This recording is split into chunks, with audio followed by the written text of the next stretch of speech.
आज हम बात करने वाले हैं चुप रहने के फायदों के बारे में। चुप रहना अच्छा होता है, ये तो आपने अपनी जिंदगी में जरूर सुना होगा, लेकिन चुप रहकर हमें किस तरह से फायदे हो सकते हैं वो शायद आप नहीं जानते होंगे। तो आज मैं आपको यही बताने वाली हूँ कि चुप रहकर आप किस तरह से फायदा उठा सकते हैं। आपने ऐसे कई सारे लोगों को देखा होगा जो कोई प्रश्न पूछने के बाद रुकते ही नहीं है, अपनी बकबक चालू रखते हैं या फिर दूसरों को बोलने का मौका ही नहीं देते। अगर आप भी ऐसा करते हो तो आपको दूसरे इंसान के प्रोस्पेक्टिव को जानने का मौका नहीं मिलेगा। लोग आपके प्रश्नों का जवाब ही नहीं देंगे, इसलिए कोई भी प्रश्न पूछने के बाद आपको साइलेंस हो जाना है।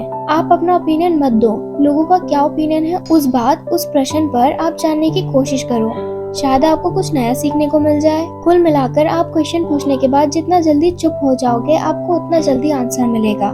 स्वामी विवेकानंद जी, जो अपनी बुद्धिमत्ता और विजडम के कारण पूरी दुनिया में जाने जाते हैं, उनमें भी ये क्वालिटी देखने को मिलती है। वो भी अपने गुरु रामकृष्ण जी से जब भी कोई क्वेश्चन करते थे तो अपना ओपिनियन तो बाद में देते थे, लेकिन पहले प्रश्न पूछने के बाद तुरंत चुप हो जाते थे, ताकि उनके गुरुदेव की क्या राय है उस प्रश्न को लेकर, उस बात को लेकर ये जान सके। साइलेंस एक शॉर्ट पावर है, मतलब एक ऐसी पावर है जिसकी मदद से आप सामने वाले को बिना लड़े हरा सकते हैं। इसका सबसे बेहतरीन उदाहरण है महात्मा गांधी जी, जो कि सत्य और अहिंसा के मार्ग पर चले थे और बिना लड़े उन्होंने अंग्रेजों को धूल चटाई थी। महात्मा गांधी जानते थे कि अगर हमने अंग्रेजों से लड़ाई की तो हम उनसे कभी नहीं जीत पाएंगे। उन्होंने शॉर्ट पावर का इस्तेमाल किया और अंग्रेजों को हराया। कई बार लड़ने से और झगड़ने से प्रॉब्लम सॉल्व नहीं होती, चुप रहने और शांत रहने से प्रॉब्लम सॉल्व हो जाती है।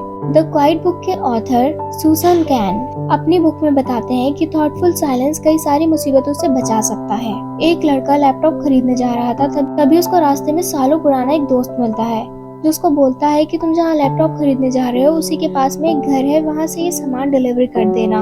और वो अपने दोस्त को नहीं बोलता है और उसका सामान ले लेता है, लेकिन जहाँ सामान डिलीवर करना था वो घर उस दुकान से काफी दूर था। उसका बहुत सारा टाइम बर्बाद हुआ और उस आइटम को डिलीवर करने के बाद में जब वो दुकान पर पहुंचा तो वो दुकान बंद हो चुकी थी। अपने दोस्त के ऊपर उसे बहुत गुस्सा आया। इसलिए हमेशा हाँ नहीं कहनी चाहिए, ना कहने और साइलेंस के पावर को समझना चाहिए। तो दोस्तों, इन सब बातों से आप ये समझ चुके होंगे कि साइलेंस में बहुत ज्यादा पावर होती है। साइलेंस की पावर को कम नहीं समझना चाहिए। साइलेंस आपको बहुत सारी मुसीबतों से बचा सकता है। अगर आपको मेरी इन बताई गई बातों का कोई भी फायदा हो तो मुझे कमेंट में जरूर बताइएगा।